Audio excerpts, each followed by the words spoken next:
우리의 주인이 되신 줄로 믿습니다. 여러분, 진짜를 찾아야 합니다. 마지막을 장식할 그분을 찾는 것이 신앙의 승리가 됩니다. 이 진리에 대한 유일한 반응은 겸허한 복종입니다.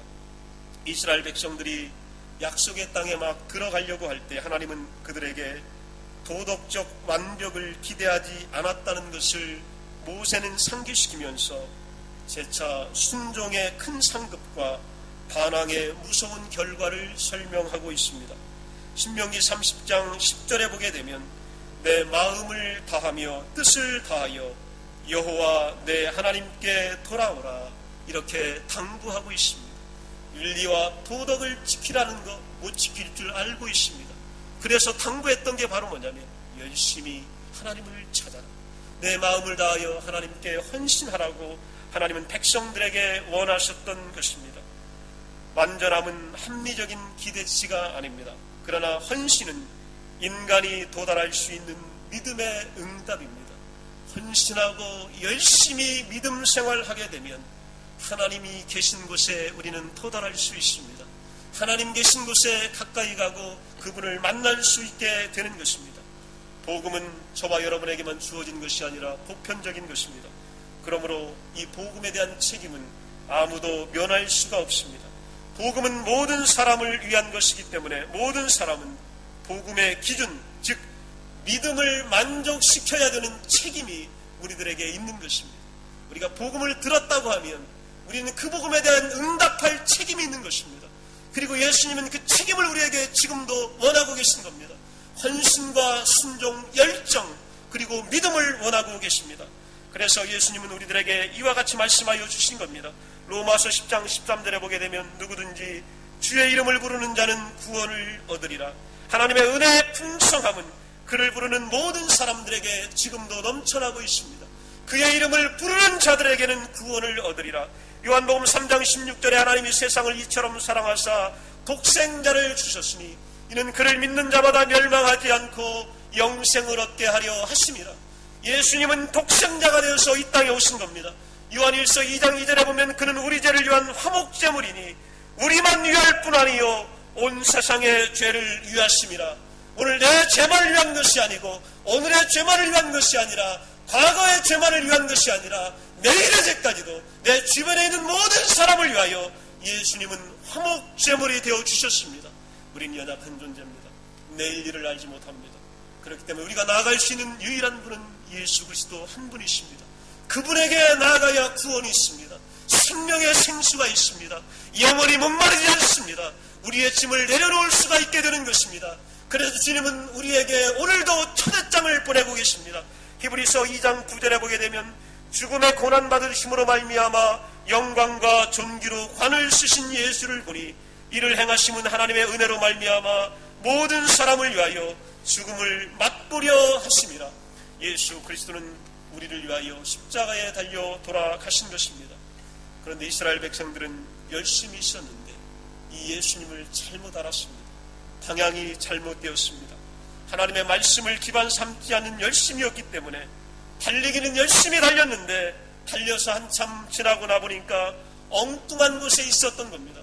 그래서 사도 바울은 마음이 너무 아파서 나도 그랬기 때문에 나도 한때 열심은 있어서 달려다니고 때로는 배를 타고 다니고 말을 타고 다니고 쫓아다녔지만 그것이 하나님의 말씀에 근거하지 않은 것이었기 때문에 다시 회개하고 복음으로 돌아와서 이 복음을 오늘 백성들에게 말하여 주고 있는 것입니다. 말씀에 뿌리를 내린 열심이 아니면 오히려 이런 것들이 하나님에게는 어려움이 될 수 있기 때문입니다. 여러분, 무슨 일을 하든지 하나님이 원하는 일에 열정을 가지시기 바랍니다. 하나님께서 여러분에게 격려하시는 열심을 가지시기 바랍니다.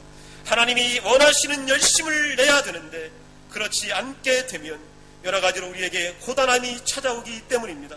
오늘 10장 1절에 보게 되면 형제들아 내 마음에 원하는 바와 하나님께 구하는 바는 이스라엘을 위함이니 곧 저희로 구원을 얻게 하려 함이라. 오늘 사도 바울의 관심은 어디에 있었냐면요, 이스라엘 백성 한 영혼이라도 하나님께 돌아오기를 원했던 겁니다. 그전에는 죽이기 위하여 찾아다녔으나 이제 말씀을 알고 나니까 한 사람이라도 더욱 살려야 되겠다라고 하는 열심이 그의 마음속에서 일어났던 것입니다. 사도행전 20장 24절에 보면 그는 나중에 이렇게 고백합니다. 나의 달려갈 길과 주 예수께 받은 사명 곧 하나님의 은혜의 복음 증거하는 일을 마치려 하면은 나의 생명을 조금도 귀한 것으로 여기지 아니하노라. 이렇게 담대하게 외치고 있습니다. 여러분, 우리 일생을 걸고 열심을 내야 될 일이 뭘까요? 마지막에 우리가 해야 될 일들은 하나님의 일입니다. 그리스도의 복음을 전하는 일입니다. 죽어가는 사람들을 살리는 일입니다. 그들에게 용기를 주고 격려하며 일으켜 세우는 일입니다. 하나님은 지금도 죄인을 사랑하고 계십니다.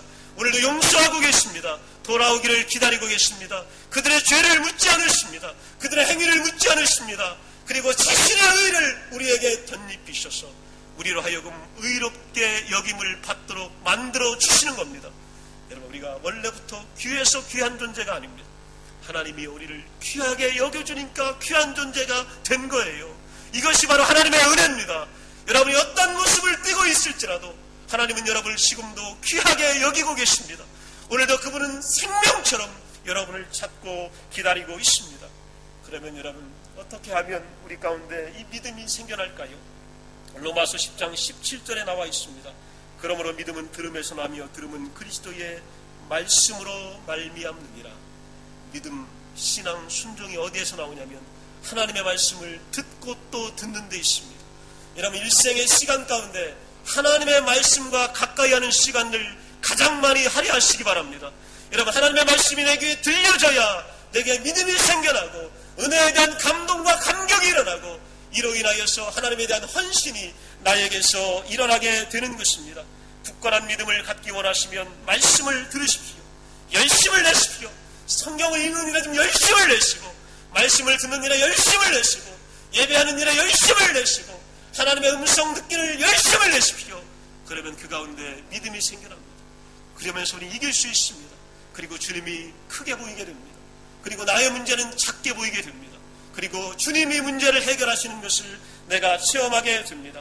10절을 보게 되면 사람이 마음으로 믿어 의에 이르고 입으로 시인하여 구원에 이르느니라.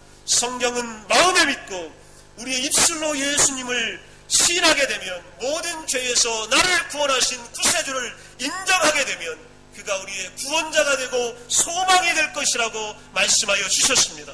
오늘 우리가 해야 될 가장 중요한 일은 우리의 입을 열어 그분이 나의 구세주가 되심을 인정하는 일입니다. 여러분, 세상에서 할 말이 많이 있지만 예수에 대하여 제일 많이 이야기하시기 바랍니다. 오늘 그리스도의 사랑에 대하여 가장 많이 말씀하시기 바랍니다. 십자가에 대하여 가장 많이 말씀하시기 바랍니다. 그래야 우리의 믿음이요 더욱더 견고해지기 때문입니다. 그러면 예수님에 대하여 듣지 못한 자들은 어떻게 할까요? 그래서 14절에 우리에게 당부하는 것이 이겁니다. 저희가 믿지 아니하는 일을 어찌 부르리요 듣지도 못한 일을 어찌 믿으리요 전파하는 자가 없이 어찌 들으리요. 여러분, 우리는 스스로 서로 전파해야 합니다. 그리스도의 말씀으로 격려하고 양육하고 일으켜 세워야 합니다. 그리고 이 말씀을 듣고 우리가 일어서게 되는 겁니다. 듣지 못한 사람들, 세상에 있는 사람들도 우리가 어떤 말을 하느냐에 따라서 그들이 들을 수도 있고 안 들을 수 있습니다.